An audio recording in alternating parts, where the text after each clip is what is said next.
Greetings, comic book fans. I'm Danni Danger, and this is my poll list for May 14th.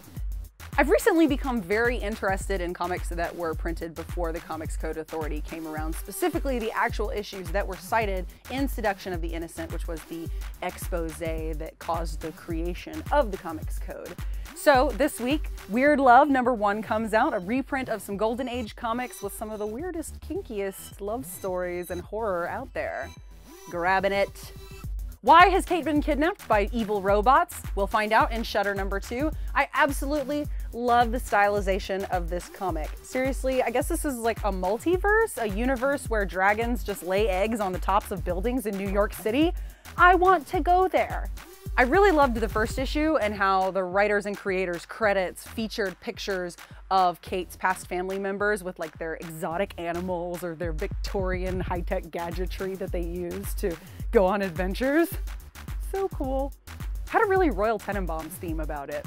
Robbie finds out who the Ghost Rider actually is in All New Ghost Rider #3, or I guess he finds out who he himself is, or like who the car is, or who he's stuck with. I don't know. Oh my God, this Thor God of Thunder Scotty Young cover is so adorable. Do you see this? Look at that. Look at how cute that is. Oh my God. Oh my God. It's a kitty. In All New Ultimates #2, Jessica Drew is Black Widow and Kitty Pryde is teaming up with Spider-Man. I love the Ultimate Universe, you guys. After the events of Avengers Arena, I guess it would be naive for us to think that our good guys could remain good guys. And with Bloodstone leading everyone into the Marvel Universe criminal underworld, it's only a matter of time before one of our heroes toes that line between good and evil. In Avengers Undercover #4, we'll find out who goes first. Anachronism had better remain a good guy. Dennis Hopeless, please don't rip my heart out. Please. In Captain Marvel #3, I have to find out, did Carol save the Flarkin cat?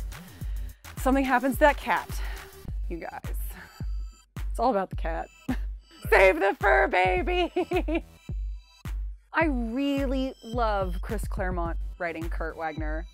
He just knows the character, he's got a really good feel for him, and I have to say, the overstated internal monologue gives me the serious nostalgic feels. So I will absolutely be picking up Nightcrawler #2. Maria Hill, you dumb. MODOK's just gonna hang you out to dry, and we all know it. Plus, Black Widow and Lady Bullseye, plus sparkles. That's the theme for my new birthday party.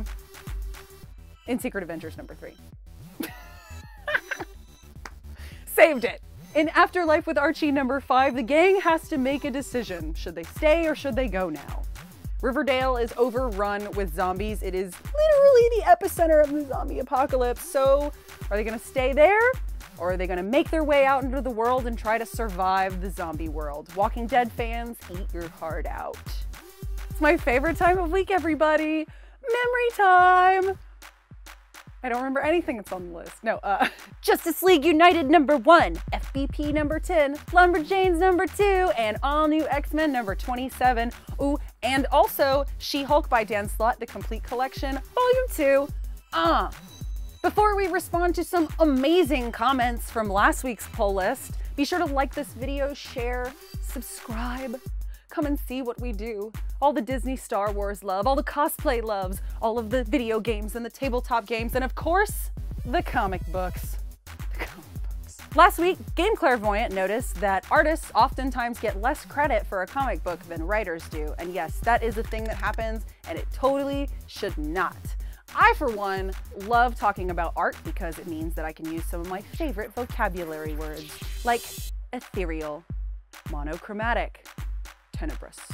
Steve Awesome joined in and asked, what's more important to readers, art or writing? I can only speak for myself here, but I will say that I'll pick up something with terrible writing if the artwork is great, but I will drop a book with really great writing if I can't get into the artwork. So that's where I stand. What about you? Last weekend was Free Comic Book Day, and Kelly Hartigan brought a friend to Austin Books and Comics who had never read a comic book before. You go, girl. I'm sorry that I didn't get to meet you and your friend, but do you realize that you're part of the reason why we women are the largest growing demographic in comic books? How does that make you feel? What do you think about that? You're awesome. Did you guys enjoy Free Comic Book Day? What's on your poll list? Tell me down below in the comments. Leave me love. Tell me stories. As always, a special thanks goes out to Austin Books and Comics for hosting an amazing free comic book day and keeping our poll list safe and warm.